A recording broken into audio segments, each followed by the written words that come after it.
వామ్మో వార్ నాయనో ఏం సినిమారా ఇది. ఇందాక నేను రవితేజ గారు నటించిన మాస్ జాతర అనే మూవీ చూసిన. రొటీన్ కాన్సెప్ట్ తోటి కూడా హిట్ కొట్టే సత్తా ఎవరికన్నా ఉంది అని అంటే మాస్ మహారాజా రవితేజ మాత్రమే సాధ్యమైతే అనే ఫీలింగ్ అయితే కలిగిందా.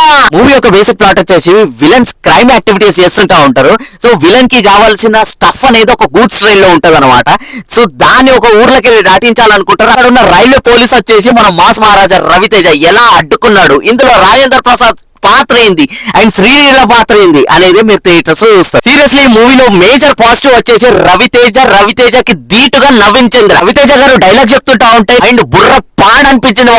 ఒక డైలాగ్ ఉంటది లైక్ ఇన్నాళ్ళు నా లిమిట్స్ లోకి రాక నీ దంద నడిచింది, ఇప్పుడు వచ్చిన వాళ్ళ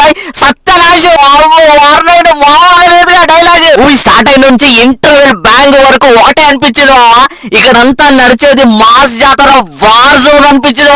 మూవీకి బిగ్గెస్ట్ పాజిటివ్ వచ్చేసి నవీన్ చంద్ర గారు. అతను ఇన్నేళ్ళు చాలా విలన్ రోల్ చేసిండ్రు, కానీ ఈ మూవీలో మాత్రం నెక్స్ట్ లెవెల్ నవ్వుతున్న భవిష్యత్ పర్ఫార్మెన్స్ ఇచ్చిండు. ఒక స్నేక్స్ తోటి ఎలివేషన్ గానీ, ఆ డైలాగ్ డెలివరీ గానీ, ఆయన మ్యానరిజం గానీ, బాడీ లాంగ్వేజ్ గానీ నెక్స్ట్ లెవెల్. అంటే స్టార్టింగ్ నుంచి ఎండింగ్ వరకు ఒక ఇంటెన్షన్ క్రియేట్ చేసింది, ఒక విలనిజం, ఒక వైలెన్స్ ని క్రియేట్ చేసింది.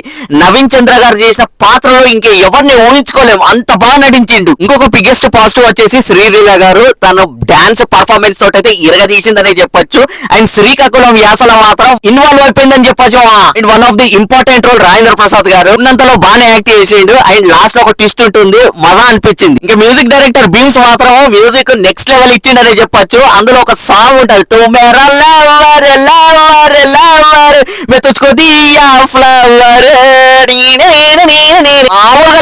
అందరు డాన్స్ చేస్తాం థియేటర్స్ లో. ఓవరాల్ గా సినిమా చూసి థియేటర్ కి వెళ్ళి బయట కష్టపడికైతే నాకు 3 సినిమాలు గుర్తుకొచ్చాయి. విక్రమార్కుడు, వెంకీ అండ్ ఈడియట్. ఈ 3 మూవీస్ నుంచి ఫుల్ రిఫరెన్స్ లు ఉన్నాయి. డాన్స్ కి మాత్రం స్టఫ్ మామూలుగా లేదు. ముఖ్యంగా సినిమా ఓపందుకునేది ఇంటర్వెల్ బ్యాంగ్. ఆడ్ నుంచి ఇంటర్వెల్ తర్వాత కూడా హాఫ్ అన్ అవర్ వరకు నవ్వుకుంటాం, ట్రాజెడీ కామెడీ అన్ని కలగలుపుకొని వస్తాయి. ఎండ్ కార్డ్ పడే వరకు ఎంజాయ్ చేస్తూనే ఉంటాం, అరుస్తూనే ఉంటాం, డాన్స్ చేస్తూనే ఉంటాం థియేటర్ లో. It's highly recommendable movie. ఈ వీకెండ్ కి ఈ మూవీ చూసి ఎంజాయ్ చేయండి.